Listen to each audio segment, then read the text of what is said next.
बढ़ते जो ना पढ़ है ना देखे सब देखते हैं ऐसा देखते जो भी भगवान है जो जान करना चाहता है वो कोई पैसे के नहीं हो इस चैनल को स्कैन कर अथवा दान पेटी की सहायता से दान कर सकते हैं।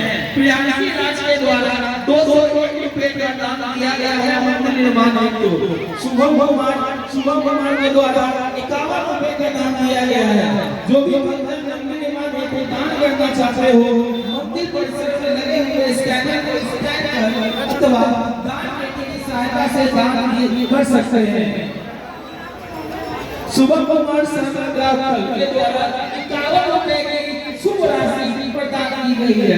शुभम कुमार को बहुत गांव कलाकारा दोनों के द्वारा पिछले वर्ष आपके द्वारा दी गई सहयोग राशि से आपके द्वारा दी गई सहयोग राशि से मंदिर के निर्माण का कार्य प्रगति पे है।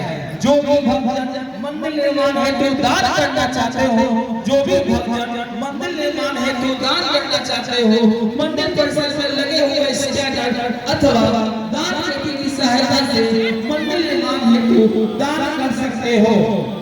प्रियांशी राज के द्वारा 201 आपके ऊपर माता रानी की कृपा सदैव बनी रहे।